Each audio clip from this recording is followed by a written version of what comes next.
বরিশালে হিজবুত তাওহীদের জেলা কমিটির অভিষেক ও পরিচিতি অনুষ্ঠান অনুষ্ঠিত। বরিশাল জেলা হিজবুত তাওহীদের উদ্যোগে আজ সকালে সংগঠনের জেলা কার্যালয়ের হলরুমে এক জাঁকজমকপূর্ণ অভিষেক ও পরিচিতি অনুষ্ঠানের আয়োজন করা হয়। সকাল 10টায় শুরু হওয়া এই আয়োজনে জেলার সর্বস্তরের সাধারণ সদস্যরা স্বতঃস্ফূর্তভাবে অংশগ্রহণ করেন। অনুষ্ঠানের মূল উদ্দেশ্য ছিল নবনির্বাচিত বরিশাল জেলা কমিটির আনুষ্ঠানিক ঘোষণা এবং সাধারণ সদস্যদের সামনে পরিচয় করিয়ে দেওয়া।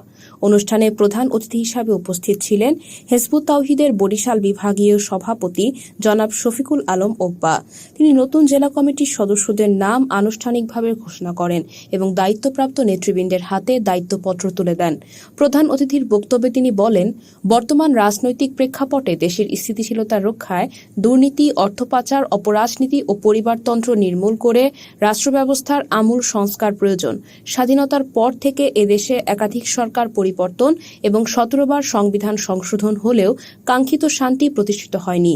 তাই বর্তমান অন্তর্বর্তীকালীন সরকারের সময়ে রাষ্ট্র ব্যবস্থার প্রকৃত সংস্কার অত্যন্ত জরুরি হয়ে উঠেছে।